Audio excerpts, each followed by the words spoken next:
CD Houndstooth's events team, and I am glad to take a quick opportunity to say how much I appreciate his efforts and the efforts of my colleagues who stage these events. It's very nice to be able to do in person and virtual. And today, of course, here we are in a virtual setting to talk about Pharmacare, a topic that has always been alive and lately is quite lively. And classic sort of devil in the details type of thing.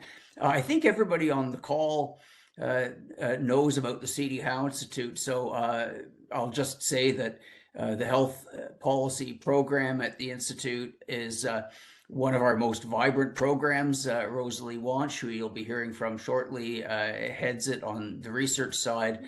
A number of members on the call are also members of that, the Health Policy Council that advises that. I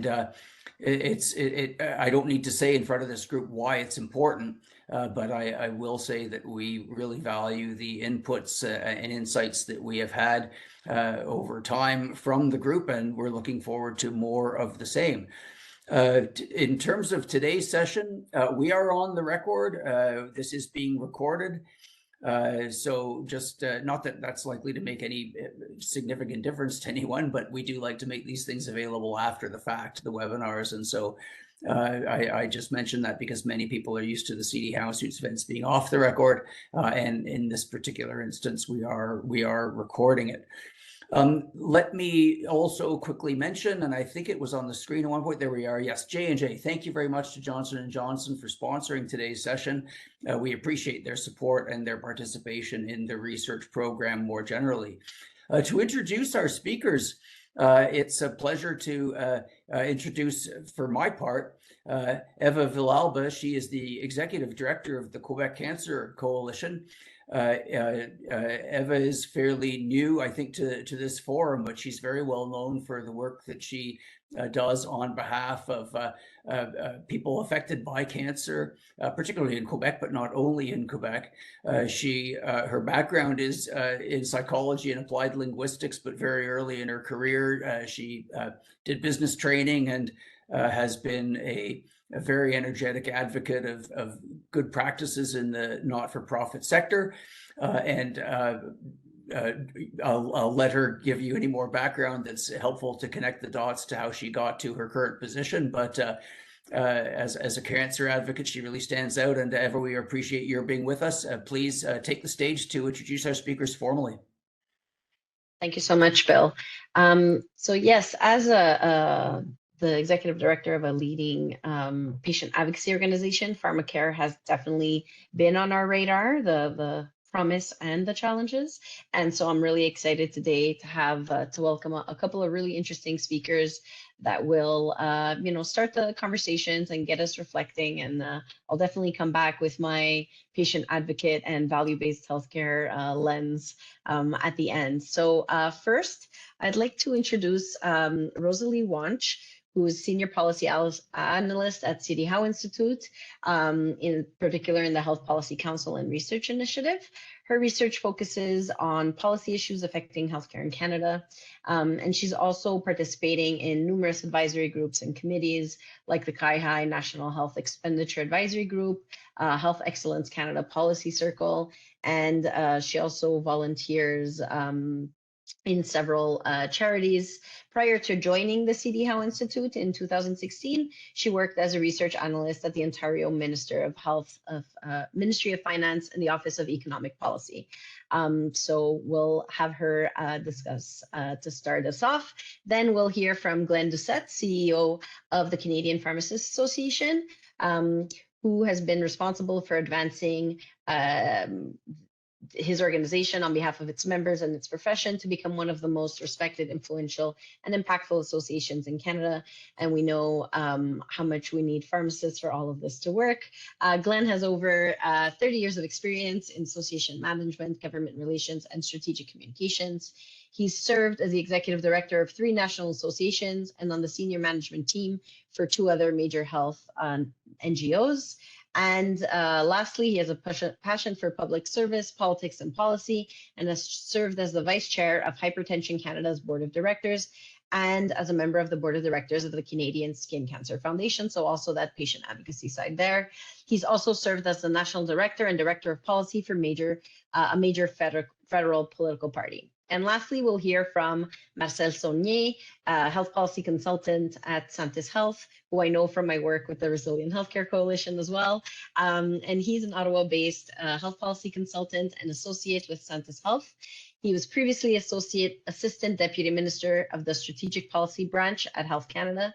He has held other senior positions at Health Canada, and his career has included leadership positions at the Canadian Medical Association, the Prime Minister's Office, Finance Canada, National Forum on Health, Health and Welfare Canada, et cetera, et cetera. You can find all of these really extensive and rich bios on the CD How website, because we could be here all day talking about our illustrious panelists. But needless to say, they all bring diverse perspectives on this very hot and important issue of national pharmacare. And so I will pass it on now to Rosalie Wanch to get us started. Thank you, Eva. Yeah, Rosalie. Yeah, thank you, Eva and Bill, for the introduction. And just waiting to pull up my slides here. Perfect. So what we're here today to discuss, Pharmacare being back on the radar. It was obviously a high priority, both drug coverage and spending prior to the pandemic, and it sort of fell off the agenda there for a while we were dealing with an emergency, and it's coming back now quite quickly. And so I think it's a perfect time to be having this discussion. And what I'd like to talk about today, next slide, please, is first, I'm just going to give a quick overview on drug spending over time, then maybe a little bit of sort of current events in terms of it being back on the political agenda. As well, we've even got new analysis out of the Parliamentary Budget Office on what a universal, comprehensive, publicly paid for national pharmacare plan could cost. And then really what we need to work out is the devil in the details, the federal-provincial cooperation part. So just diving right in for drug spending and trends. Next slide, please. Really what I wanted to illustrate with putting up these three graphs is that prescribed drug spending in Canada has actually, though it's increasing per person and increasing in that total amount, relative to other health spending and the rest of the economy in general, it's actually been quite flat or actually declining over about the last 10 years. And so there is, I would say, particularly compared to other health spending, prescribed drugs have been actually a lower burden, lower fiscal burden than they have been potentially in the past, or just relative to other health spending growth. However, there on the right, we do see that there are increasing nominal costs across private insurers, out of pocket, and for public sector paid for drugs. And just wanted to point out as well that notably total out-of-pocket costs in 2020 were about 6.87 billion, and public costs were about 15.4 billion. So just moving from sort of those quick broad trends to maybe some of the drivers to understand where those increases in nominal costs might be coming from. Next slide, please. Total costs, what you're seeing on the left is that total costs have increased across the distribution, the blue bars. However, per capita costs, which are the gold bars, have increased the most for younger age groups, particularly those that are in the age of 15 to 24. This in part reflects the expansions in provincial drug insurance programs to cover youth, but it's also partly attributable to increasing volumes of prescription drug utilization by these younger age groups. Part part of why I wanted to show this is that we talk about demographic aging a lot. In healthcare, obviously, it's a large cost driver. And however, on the drug side, particularly the public sector expenditures, we've been spending less per capita on seniors aged 65 to 89, and then it's more or less been flat for the 90 plus over the last 10 or so years. And so this just goes to show that there have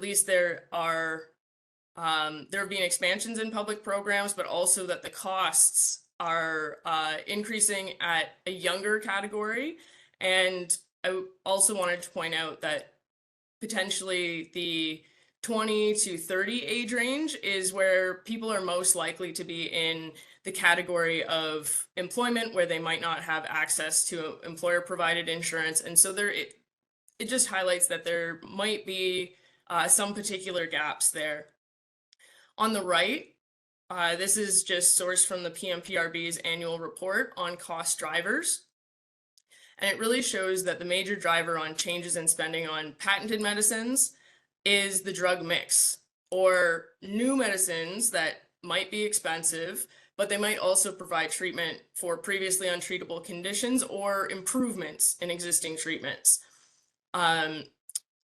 Sort of aside, the other side of that is the loss of exclusivity, and that does lower our overall spending on patented medicines, but not at the same rate as new drugs are coming into the overall mix. And so part of what's driving costs overall across public and private is simply that there are new treatments available. As well, we can see in this graph that volume, though in some years is associated with reduced costs, in most years it's a positive or a driver towards higher spending.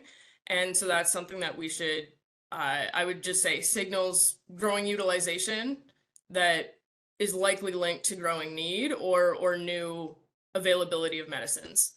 So just knowing that we've actually been quite successful in keeping drug spending in line with economic growth in the midst of these changes and these pressures on prices and sales is really sort of what I wanted to communicate through just going through a quick overview.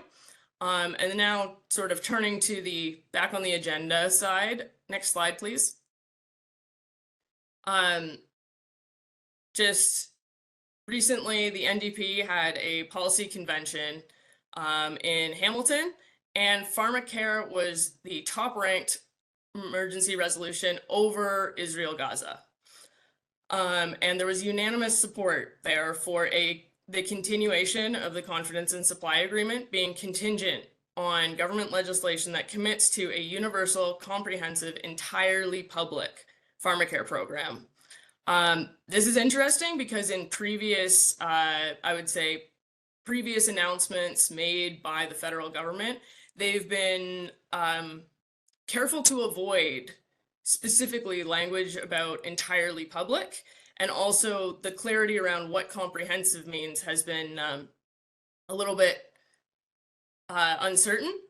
And so just saying that there is a lot of uncertainty about which way the government might go in the future, but the PBO report has some suggestions, and I see Bill, so I need to speed up. Next slide, please. The PBO seems to be scoping out more or less what the NDP would like the government to do, which is a universal plan with $5 co-payments for all brand name drugs. And the incremental cost of that would be about 11.2 billion, and that's after the discounts that are assumed to be available. Next slide, please.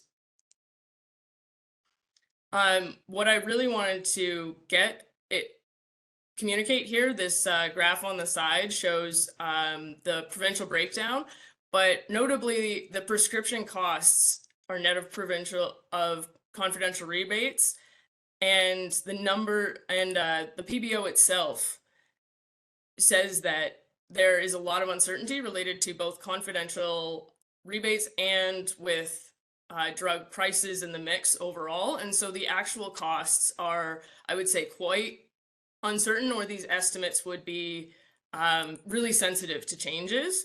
And in terms of moving forward with a universal, comprehensive, publicly paid for plan, I'm skeptical that it should be led by the federal government, simply because the provinces hold administrative and policy levers for the rest of the healthcare system, and it has the potential to create, a joint responsibility equals no accountability situation, and perverse incentives at the provincial level to lean towards drug-based treatment as opposed to other forms of care. And just to wrap up, next slide, please. Overall, the PBO estimate shows an incremental 14.8 billion without including the assumed discounts. But total out-of-pocket costs in 2020 were 6.87. So this, to me, looks like an expensive solution to a problem that does absolutely exist. And our previous research that I did with our moderator and fearless leader, Bill Robson, suggested that there are better and cheaper ways to achieve the same goal, either by implementing something similar to the Quebec program, but including the private insurance markets and continuing the need to pay premiums, or by expanding coverage of existing programs to cover gaps. Both of these solutions would, I think, solve more or less the same problem, but at a potentially much lower price tag, and without creating this split between the federal and provincial governments. If the federal government were to put up funding to push the provinces in that direction, that would be one way to do it. And now I've gone well over my time, so I'll just wrap it up there and say there's a million things I could say about it, and hopefully we'll get to some of them in questions. Well, thank you, Rosalie, and that is why we have a discussion period, so people can ask questions. Let us, though, lose no time in proceeding to Glenn. Glenn, thank you very much for joining us, and we look forward to your comments. Thank you, Bill. I'm briefly going to cover 4 issues today. First is the issue of access to drugs in Canada and the potential impact changing models could have on access. Second is the impact that transitioning Pharmacare plans can have on the system and patients. Third is the change in the political environment. And then lastly is what the pharmacists of Canada see as a potential path to progress. So next slide. In regards to access, the first thing that must be said is that cost is an issue. Pharmacists see every day people who struggle to afford their drugs. Affordability is a real issue and it needs to be addressed. The second issue that should be said is that shortages and supply are also real issues. Pharmacists spend upwards of 20% of their time managing drug shortage issues. Accessing drugs today due to supply and shortage issues are serious issues, and in my mind, equal in scope to affordability in terms of access. The last point I'd like to make in terms of access is that changing to a single payer system will likely impact access. Transitioning to a single payer system will require governments to achieve savings to be affordable. And that is likely to be achieved by both reducing the amount of drugs available and by seeking further price compressions on drugs that are currently available today. Both of these measures would likely have a significant impact on the drug supply and thus access to Canadians. Next slide, please. In regards to transition, I think many people fail to understand that changing the change management aspect required under changing models and the impact that that could have on both the healthcare system and on patients. Pharmacists have a real concern about how disruptive such a change could be. And let me give you 3 examples of why we are concerned. First was with the introduction of OHIP Plus. When Ontario introduced the Kids Pharmacare program in Ontario, some who had private coverage were on drugs that were no longer covered by the public formulary. So both pharmacists and physicians had to go through a bunch of processes to apply for exemptions. This was very disruptive to the continuity of care and very time-consuming for physicians and pharmacists, taking time away from serving other patients. If there's one thing that's driving both physicians and pharmacists out of healthcare, it's issues like this and paperwork. Second is earlier this year, the Canadian Public Service Plan switched to one insurer to another. And again, it's been a nightmare for both patients and pharmacists to administer. Again, there has been serious interruptions in the continuity of care and a big drain for pharmacists and physicians. I would note that members of Parliament are being directly affected by this change, as they are covered by this plan. The last is NIHB and BC. When NIHB program for First Nations and Inuit clients was switched to Pharmacare plan in BC, about 17% of the drugs were no longer covered. So again, a lot of work had to be done by both pharmacists and physicians to manage ensuring patients had continuity of care. So what is the lesson? The lesson is that when there is large-scale changes, will have an impact on the continuity of care, and the burden will fall on both pharmacists and physicians to manage it, and will have a direct impact on the entire healthcare system and on patients. Next slide, please. The next consideration is the political environment, and I would say much has changed since the Hoskins report, and also the supply and confidence agreement between the Liberals and the NDP. First is the balance of power has shifted. If you look at the polls today, I would think it would be safe to say that the Liberal government and the NDP both don't, or at least shouldn't, want an election. When the NDP and Liberals signed their confidence agreement, the dynamics were vastly different. The other major difference is the government's physical capacity. I think it's clear that the federal government no longer has the same physical capacity as it did prior to the pandemic. It's also clear that there's been a shift in priorities for both governments and Canadians. Pharmacare is not the highest priority issue for most Canadians today. Obviously, issues of affordability and the economy are the issues that are driving public opinion.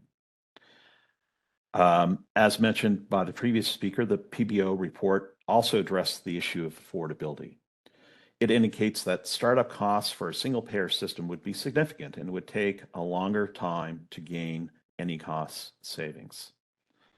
Also, I would note that the Pharmacare groundwork seems to be somewhat behind schedule. As you know, over the past few years, the federal government has been laying the groundwork for Pharmacare via the CDA, the rare disease strategy, and CADEX work on a national formulary. However, the CDA's mandate is still unclear. The rare disease strategy, while funded, it's still unclear how it's going to be administered. And the CADA formulary work only really developed principles that could be applied to a couple therapeutic areas to test its approach, and no further work has been done in this area. Lastly is provincial governments. It's pretty clear that the federal government has not been actively consulting provincial governments on the Pharmacare issue, nor the potential legislation. And I think it's fair to say over the past few years, there's been dynamic changes in the provincial governments that would make them less supportive of a single payer system. Also, most governments would be looking for long-term funding agreements for any consideration towards improving their formularies. Next slide, please. However, we believe there is a way forward to address access and affordability, both of which are issues that we think are serious and need to be addressed. We see 4 steps the federal government could do, working in partnership with the provinces to achieve meaningful change and improvements, and at the same time, limit disruptions in the continuity of care. First is to provide predictable and permanent funding to the provinces and territories to expand their formularies and address gaps in coverage. I do think the PEI pilot is probably a good example which provided targeted funds to increase public formularies and to lower copays. And as the previous speaker said, the Quebec model is another example. Second is the government could move to increase catastrophic coverage for individuals who are using high-cost drugs or have been experiencing high out-of-pocket costs. This recommendation was made back as far as the Kirby Commission and has been accosted at a relatively inexpensive cost to address those who are underinsured. Next is that the federal government could provide additional support to the provinces and territories to further harmonize formularies and thereby reduce discrepancies across the country. And lastly, to ensure both efficiencies and efficacy, the federal government could support provinces and territories enabling pharmacists to conduct medication reviews, de-prescribing, and other key services that promote the optimal use of prescription drugs. So in conclusion, I would say that all of these measures, four measures, are both affordable and more likely achievable than putting all our eggs in a single payer model.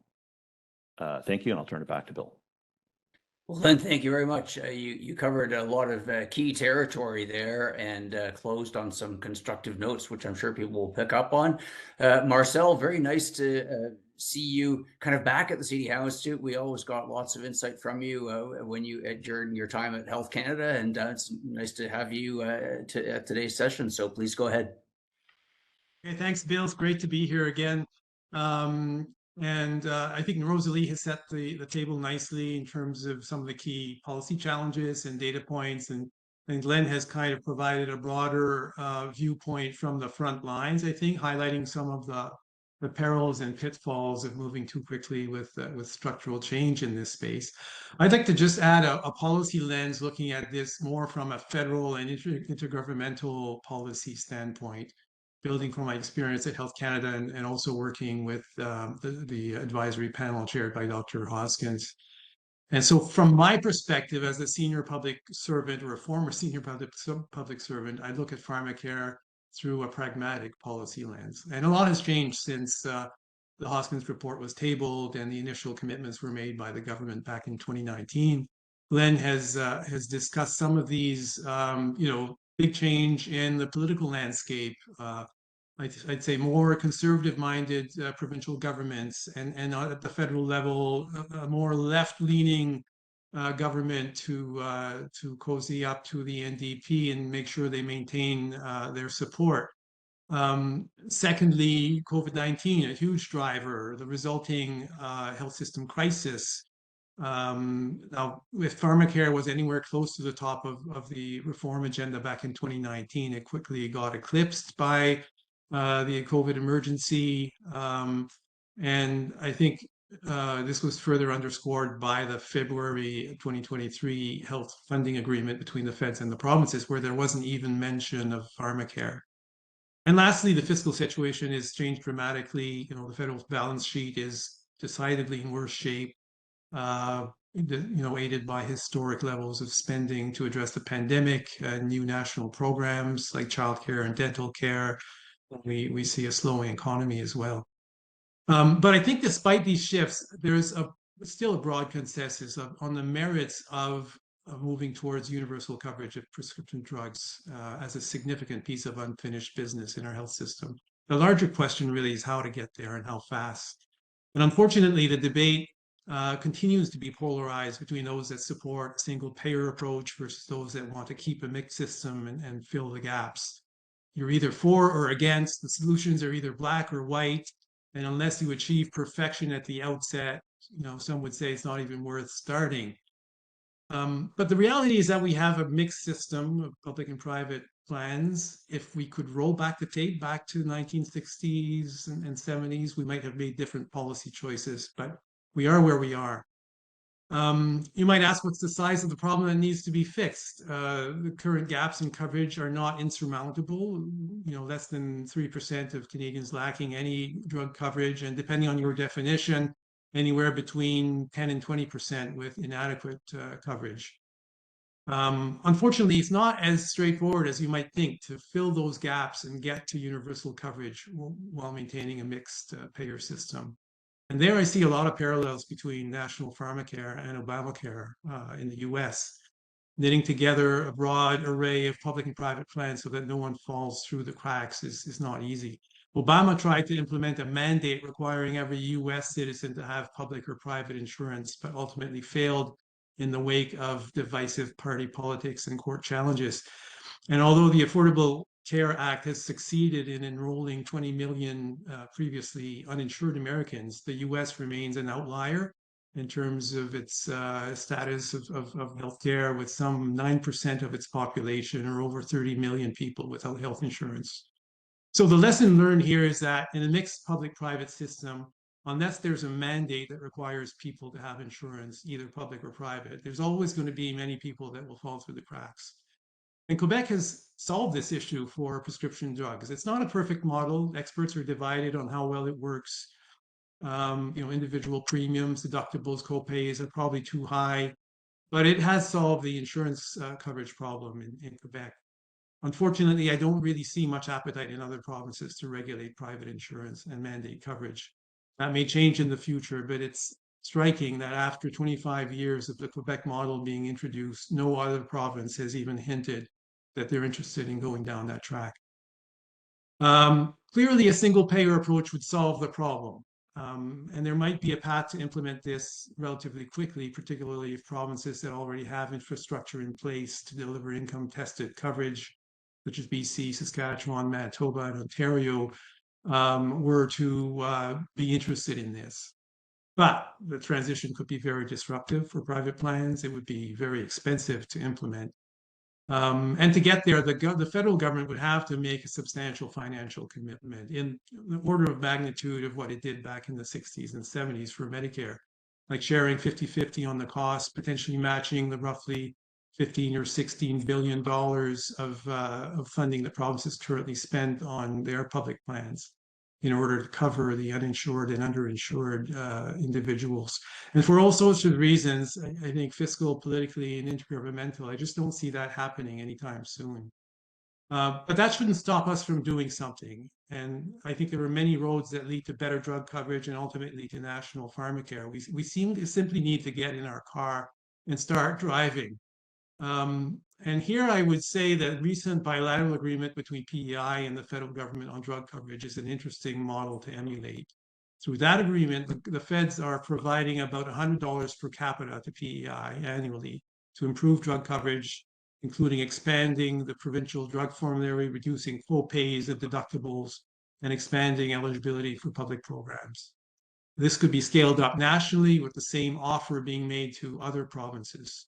There'd have to be some guardrails around how the money is used, built around the overall goal of addressing key gaps in public programs. Now, similar to the PEI example, provinces could use the money to reduce deductibles, copays, and premiums, expand eligibility, add drugs to their formularies. Some may want to focus on improving access to essential medicines, others on access to high-cost drugs. But by avoiding a one-size-fits-all solution, we would maximize the chances that the provinces will engage with the feds and invest these additional federal dollars in areas where they are the most needed, instead of displacing existing public and private plan spending. Total cost would be about $4 billion a year, not a small amount of money, but meaningful enough to create momentum for change. This would be in addition to the commitment made for rare disease drugs, $500 million a year from budget 2019. Where does pharmacare legislation fit into the picture? Well, I think it's a bit like the cart before the horse. And I'll be closing shortly. For starters, there appears to have been no meaningful engagement between the feds and the provinces to date. So there was a real risk there of going offside right out of the gate, relative to where the main shareholders of our drug coverage system would like to go. But given that the legislation seems inevitable, I think it should be visionary and enabling, not prescriptive. It should identify the critical goal of achieving universal coverage, but should not pronounce on the ultimate model, be it single payer or something else. It should recognize that change will happen over phases and over time with interested jurisdictions. It should acknowledge the role that provinces already play and create a framework to enable jurisdictions to work together with the federal government. But most importantly, and Glenn hinted at this, it should provide legislative guarantees around long-term federal financial commitments. And I want to be clear on this point, nothing will happen on national pharmacare unless and until the federal government makes a meaningful financial commitment. The provinces are satisfied that the feds are in this for the long haul. I could say some stuff about governance, but I'll wait. I'll keep that for the discussion after. I'll just say in closing that I'm optimistic that we can move the yardstick on pharmacare. The feds need to make a credible and responsible financial commitment.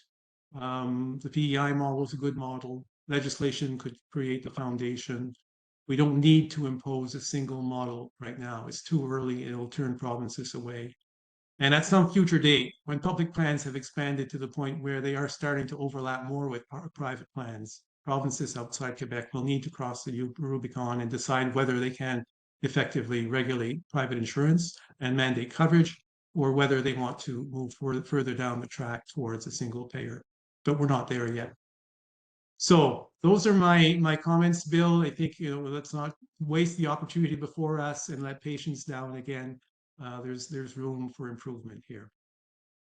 Well, Marcel, thank you. I introduced you by mentioning that you'd always been a source of insight for us when we visited you at Health Canada, and you sure came through on this instance. So much appreciate that. I'm going to draw everyone's attention in case you're not familiar with WebEx, or the format that you're seeing on your screen has changed since the last time you used it. If you don't see a Q&A button at the bottom right, hit the 3-dot menu and you should see one. And that is the screen that I will be monitoring for questions. If you chat, as my colleague Ben Dacus just did, I'll try and get to your comment, but the Q&A screen is the main one. And we do have a question from Chris Bonnet, but Eva, I think you had signaled earlier that you'd like to ask an opening question. So let's go to you first, and then we'll go to Chris. Yeah, I mean, I have a couple of thoughts, and I'll make them quick, I promise. In Rosalie's presentation, she really highlighted how the types of drugs are really changing, and that's really what's driving drug spending. In oncology, we see a lot of these combination treatments. We see, the types of medications. And so it's not so much that we're using more drugs, but also that we're using different kinds of drugs and that they need to be used in combination. And I think that one thing that kind of struck me was you had mentioned, Rosalie, how there's a kind of bias towards really focusing on drugs instead of just treatments that can include other non-medical, drug related kind of interventions. And from a value-based healthcare perspective, I think that we need to really incentivize treatments that allow patients and communities to have better health, and not necessarily to just look at the role of drugs. So I think that shift is starting to happen. I don't know if you have thoughts on that and how we can actually, incentivize other things rather than just drugs. I'll say all my comments and then everybody can answer, and that way it'll be more effective.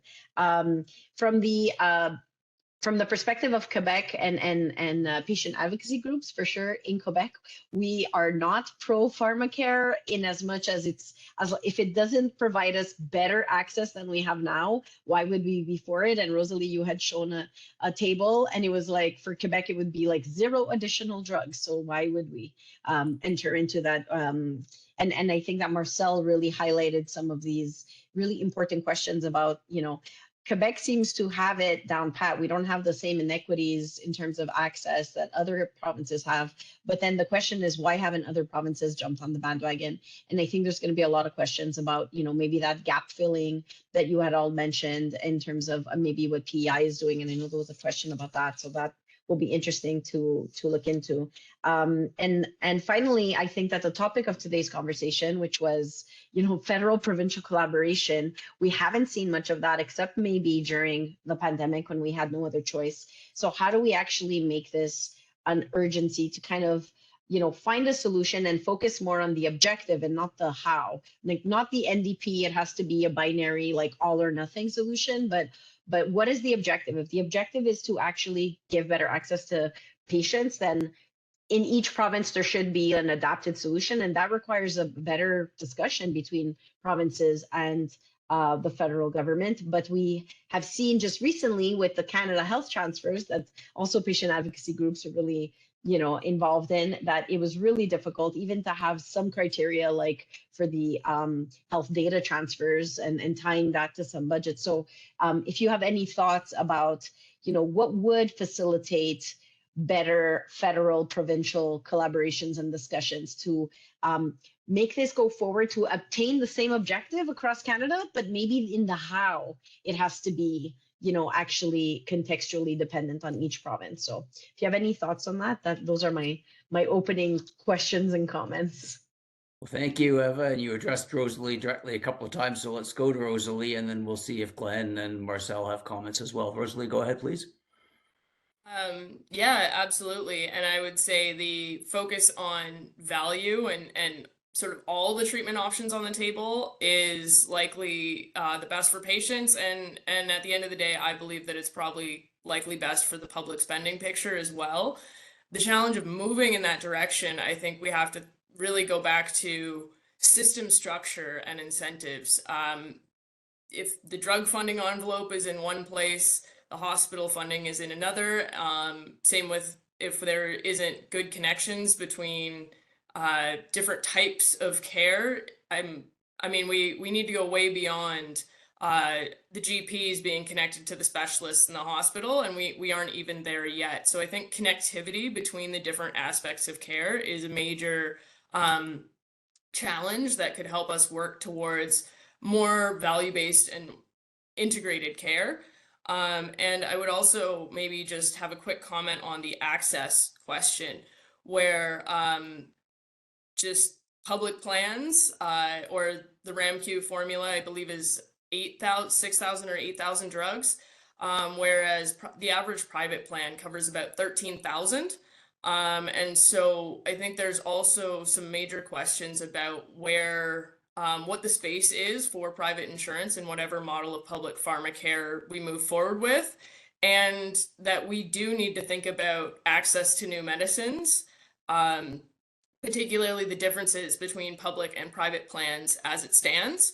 And so I think there's sort of a time to market issue, as well as working towards a more, shall we say, value-based assessment of care in general, as opposed to looking at just costs. Because if we pay for the low, like just to use an example of bandages, if it's 10 cents cheaper for an old one, but a newer one costs a bit more, but you have to change it half as often, it does actually lead to savings, even if the ticket price is higher. So I think across the system, we need to move to more thinking about value in that total system way, where if it saves labor or improves patient outcomes, that is a value in the product, be it a drug, device, or other input. Thank you, Rosalie. Glenn, since Rosalie went first and that was the speaking order before, do you want to go next? Yeah, maybe I'll tackle three issues that were mentioned. First, when we talk about Pharmacare, you're right.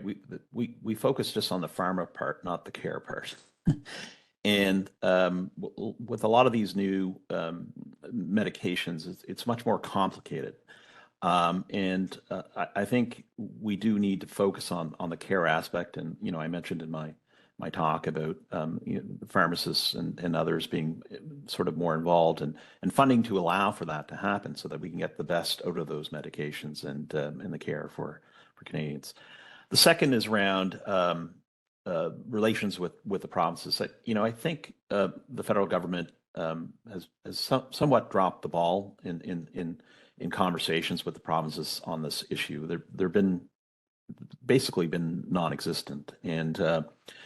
And to quote Jerry Maguire, the province's position is, show me the money, right? And they're not even going to come to the table unless there is, as Marcel mentioned, some sort of commitment to long-term funding to do any change when it comes to Pharmacare. Although I do think the shift from to the new Minister Holland represents an indication by the federal government that they need to have more of a salesperson out there talking with people than the previous minister, who was amazing, but maybe not had the same sort of partnership type of approach to issues. Then lastly, there's some underlying issues in that the federal government needs to address in terms of pharmacare and drug policy in Canada, and one is time to list. We have one of the longest time to list issues in the world, and this is having a direct impact on availability of new medications coming into Canada, and we need to do something serious about that if we're really concerned also about Canadians' access to drugs. So I'll leave it at that. Well, Glenn, thank you very much. Three important points. Marcel, over to you, please. Yeah, just a quick point, I think, on the federal provincial dimension here. I think if you look back over the last 20 years at the health accords and the federal investments in healthcare, you will see that there has been a ton of money added to the transfers and bilateral agreements. And the federal government, to its credit, I think has driven some progress in certain areas. Some of it has been targeted funding, agreement on certain objectives and metrics for measuring success and so on. But none of it has really driven structural change. And here, I think we're talking about potentially structural change. And you have to go back 50 years for the last time that was actually accomplished through a federal provincial transfer arrangement. And so much has happened since then in terms of the balance of power between the federal government and the provinces, the maturity of the federation, the autonomy of provinces generally in this sphere. And I think it's going to take a big lift to even imagine the federal government driving everyone towards the same goal with a kind of defined model. And that's why I gravitate more towards put some money on the table with the provinces, get some movement on some key metrics. Everyone doesn't have to move at the same pace or at the same time. But that's the way you get progress, I think, in the 21st century in healthcare in Canada. And that's, I think, the only way forward. Well, thanks very much, Eva. Thanks for putting those things on the table, and you got some responses. I know there's much more to say, but let's go to Chris's question now. And Chris addresses Glenn primarily asking whether the Pharmacists Association has recommendations for private drug plans. Should their formularies and out-of-pocket costs also be aligned and standardized with provincial drug plans, one standard regardless of source of coverage? Or should we be looking in a different direction? Glenn, over to you. Yeah, well, I think there's some work to be done in terms of harmonizing those issues as a part of the solution. But I think the real issue for us is that having that mix creates a bit of sort of a better opportunity for more drugs to be available to more Canadians. And that's the thing that we really sort of want to keep as a part of this system. And, I think Marcel has touched on an important point, the sort of Pharmacare approach, modeling off after, sort of the child care, the dental care. I mean, there's a pattern that needs to be involved. And I think the other people that really haven't been at the table during these discussions are the private payers. And I think they do need to be a part of the discussion. They do need to be at the table, and they do need to be a part of the model going forward. If you look at Quebec, and as said, they are a part of the solution there. Whether that model works in other provinces may not. Maybe the PEI approach is better. But I think everybody has to be at the table, and I think everybody needs to put a little bit of water into their wine to get real progress here, including private payers. But I think protecting their role in this system going forward is also important. So I'd leave it at that. Well, thank you, Glenn. Marcel or Rosalie? Marcel, you look as though you want to come in. Yeah, I just comment on, I think what I would say is like everyone doesn't have to gravitate towards the exact same standard of, let's say, co-pays and for the same formulary and so on. I think there's got to be some room for variation, but there should be a minimum expectation around, how large the formulary should be, how low or how high the co-pays should be, not exceeding a certain level, how high the deductibles should be, perhaps geared to income or whatever.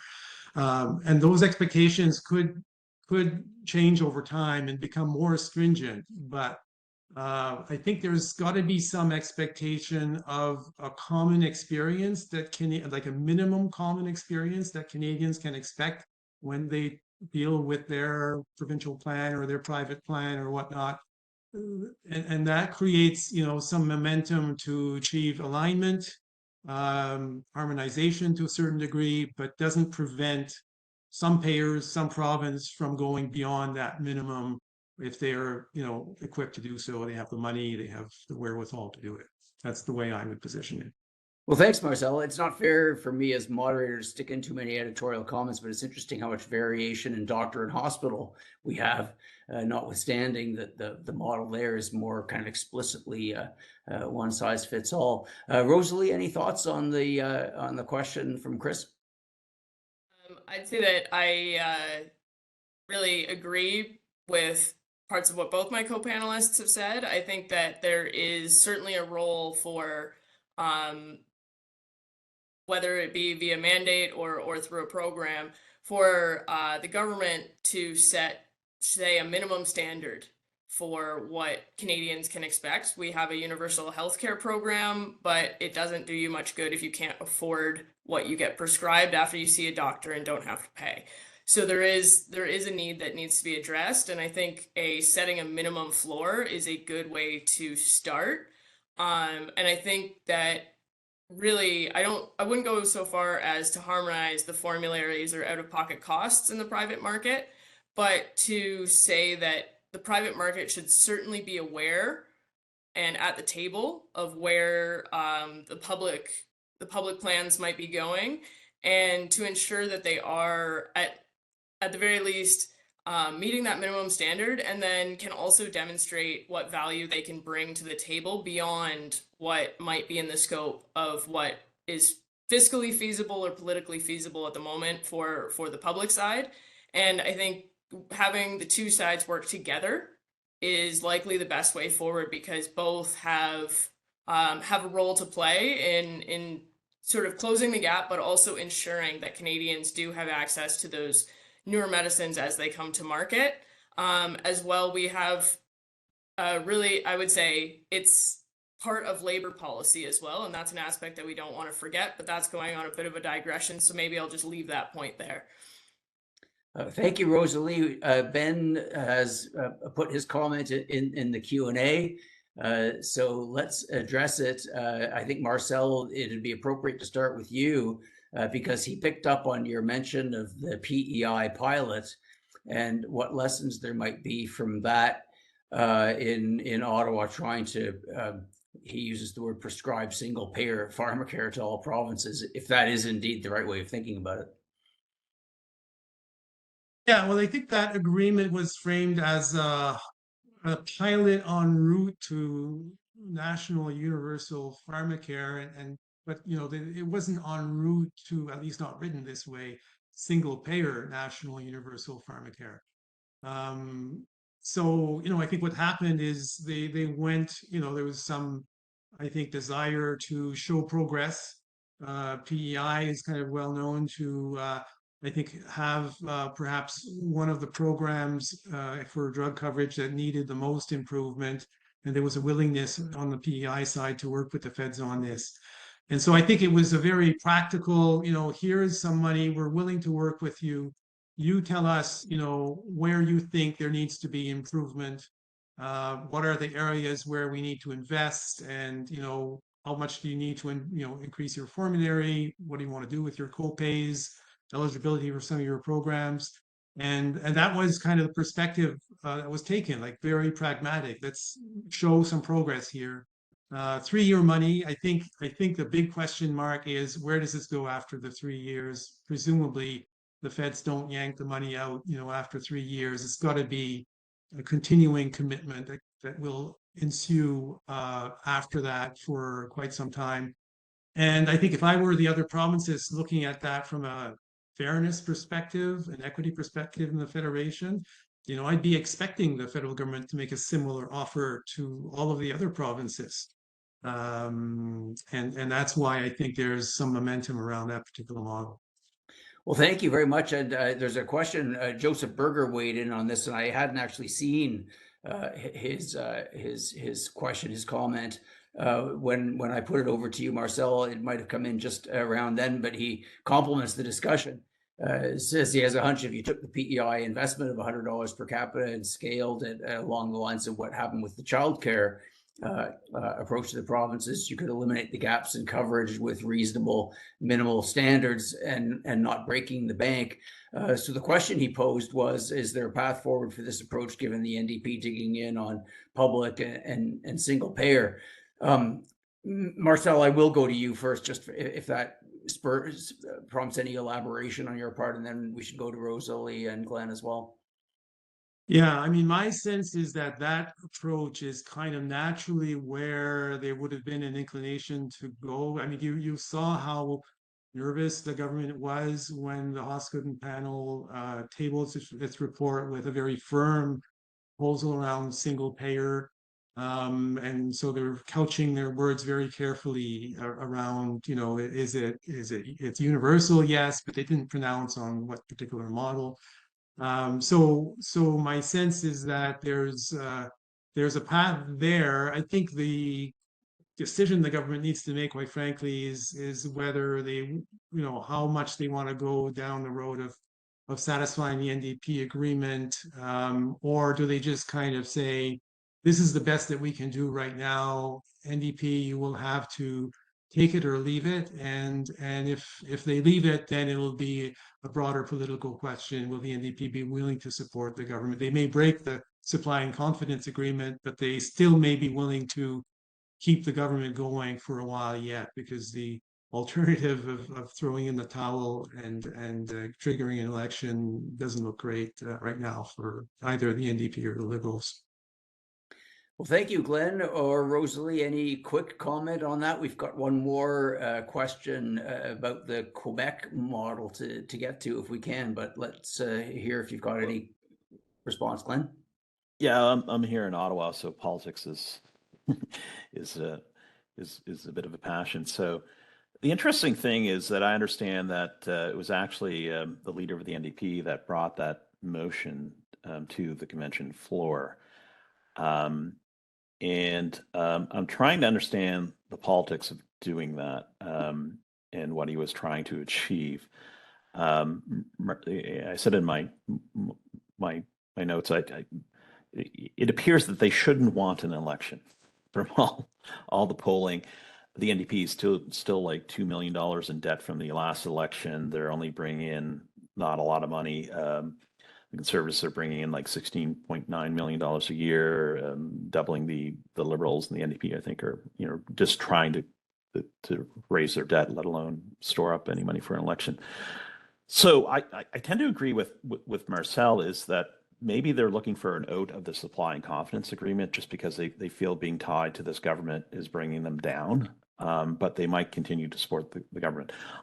We've talked to a lot of people in the NDP caucus, and what they did with dental care is not dramatically different than what is we're proposing with Pharmacare here. So I think there are reasonable people in that caucus that want progress, that and maybe are using this issue to get out of the supply and confidence as opposed to bringing down the government, or actually thinking that they'll achieve a single payer system.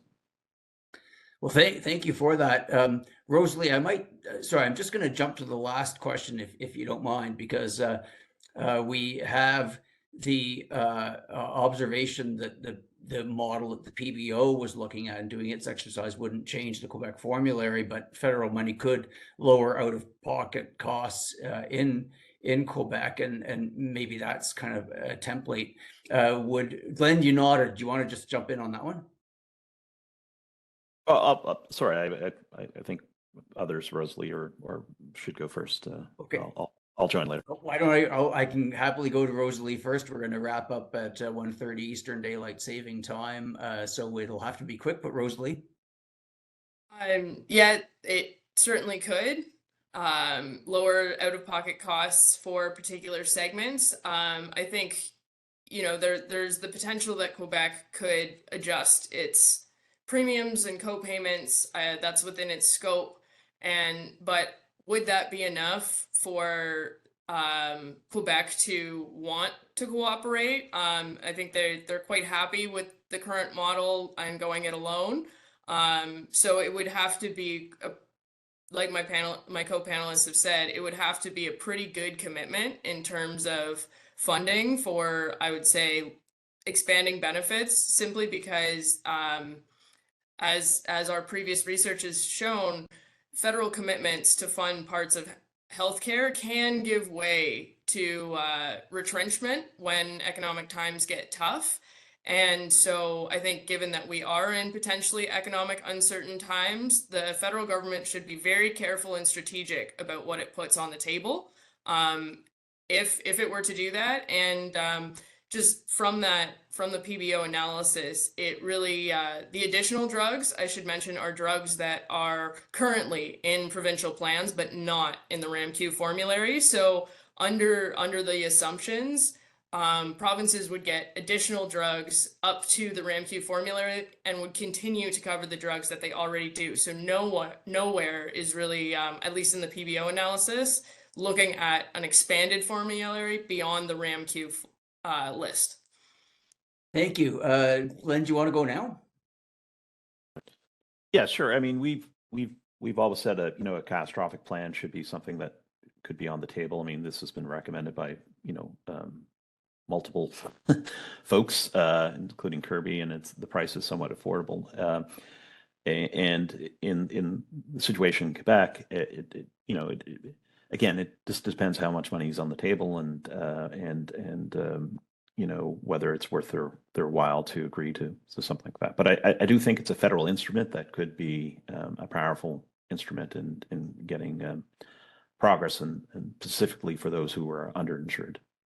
Thank you. Marcel, last word to you. Yeah, no, I think there's room in Quebec to improve